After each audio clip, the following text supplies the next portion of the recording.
Good evening and welcome to Memorial Hall in Melrose, Massachusetts, where tonight Murphy's Boxing presents a fight card which will kick off in the middleweight division as Pedro Gonzalez of nearby Gloucester, Mass. Takes on Paulo Souza, also of a nearby town in Somerville, Massachusetts. My name is Peter Zimbor, joined alongside my broadcast partner, Danny O'Connor.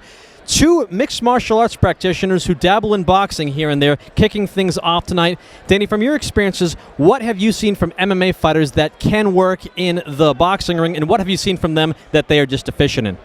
Well, time's going to let it play out, but a lot of the time with MMA fighters, they're more stand-up. They're more stand-up straight. They're not your regular boxing stance. So, right out of the bell, I want to see if that's going to come into play. A lot of their time, they're more squared up. That means they're showing more of their front. So I want to see how their boxing is before I judge how their fighting is.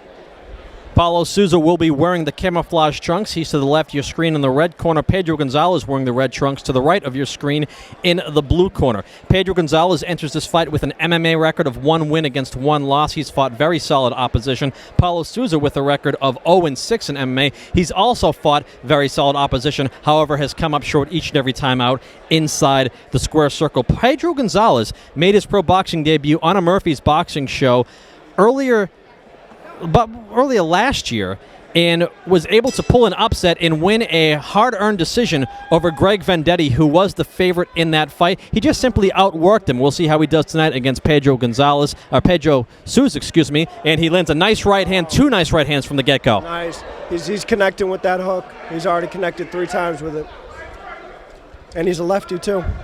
And we should mention Paulo Souza fought as recently as last Friday, going the distance with a very good fighter named Cornelius Whitlock, who has fought on ESPN as recently as a month ago. Pedro Gonzalez stuns him with not 1, not 2, but 3 right hooks from the get-go here in opening round. And it seems like he's found a home for that right hand continuously now at the left. Yeah, Souza doesn't look like he's comfortable in there. He looks like he's surviving a little bit. I think he took a big shot early, and it might have shook him a little bit. And now he's throwing punches back, though, but he needs to get out of the corner. He can't stay on the ropes, especially with someone that's landing big punches. He needs to keep moving.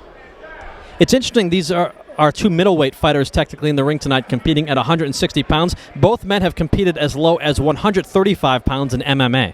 Gonzalez is visibly the bigger guy. I mean, he's more stockier.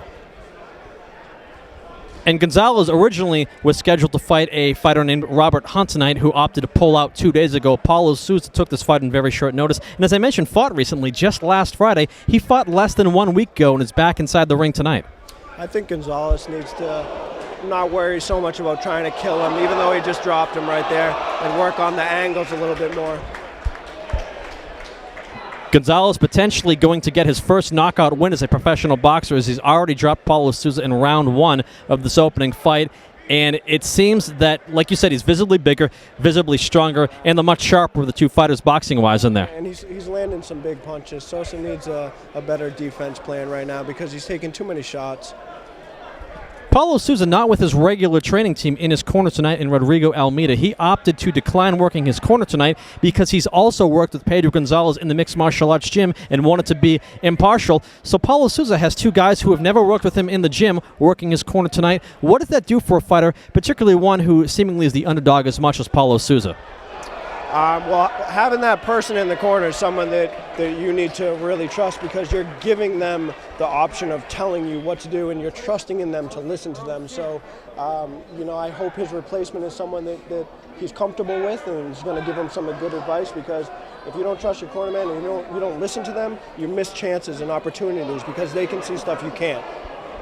Plenty of openings for Pedro Gonzalez here in round 1. He's already dropped Paulo Souza once, and it looks like this is going to count as the second knockdown of the fight, though I'm not sure really a clean punch is what put him down, but it's an accumulation of many shots which put him down, and referee Leo Gerstel waves off the fight. It's over. Pedro Gonzalez, 2 knockdowns in a first-round TKO over Paulo Souza. Yeah, I mean, it was what it was. He took an early shot, right off the rip, and I don't think he ever really totally recovered from it, and Gonzalez took it to him. He was aggressive the whole time. We're coming to you from Memorial Hall in Melrose, Massachusetts.